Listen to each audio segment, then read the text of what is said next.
Apakah Bapak setuju dengan gagasan saya untuk secara besar-besaran mengirim 10.000 anak-anak kita ke luar negeri dengan beasiswa penuh untuk belajar kedokteran dan sains, teknologi dan engineering mathematics sebagai langkah darurat untuk mengatasi kesulitan ini dalam waktu. Prinsip untuk meningkatkan kompetensi kami setuju, Pak. Karena kompetensi yang meningkat bagaimanapun juga akan bermanfaat. Nah, isunya adalah kita harus melihat apa yang menjadi urgen hari ini. Dan di situ harus berbicara dengan siapa? Berbicara dengan stakeholder. Negara punya kewenangan, tapi sekali lagi pengetahuan dan situasi di lapangan kita harus berbicara dengan stakeholder. Siapa itu? Asosiasi profesi, kemudian Kementerian Kesehatan, dinas di daerah, kemudian para aktivis, para pengamat, para pakar. Kumpulkan datanya, lihat apa yang menjadi kebutuhan. Sehingga kita bukan meloncat langsung ini adalah yang dibutuhkan. Kenapa? Karena seringkali yang kita anggap sebagai kebutuhan belum tentu di lapangan itu menjadi kebutuhan. Tapi prinsip pengembangan kompetensinya setuju, Pak. Dan bila memang diharuskan untuk belajar ke luar negeri, maka go ahead.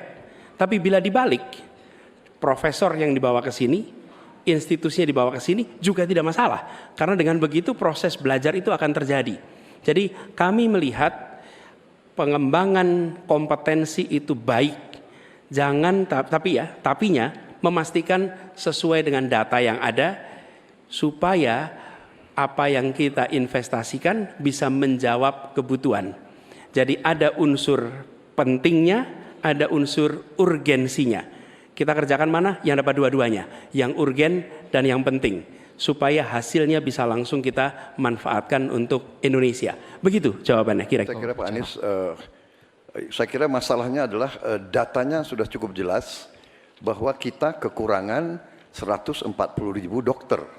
Sebagai contoh, di Atambua ada satu rumah sakit yang seharusnya ada 16 dokter, dokternya hanya 1 orang. Jadi dia kewalahan, dia harus melayani 3 kabupaten. Jadi bagaimanapun pemerintah saya kira harus ambil tindakan-tindakan yang cukup darurat. Dan untuk itu menurut kami ya kita harus ambil langkah-langkah berani, mengirim sebanyak mungkin. Tapi saya setuju juga mengundang profesor-profesor untuk mengajar di kita. Jadi saya usulkan bahwa dari 92 fakultas kedokteran kita tingkatkan menjadi 300 fakultas kedokteran. Jadi saya kira usul Pak Anies baik juga mengundang profesor.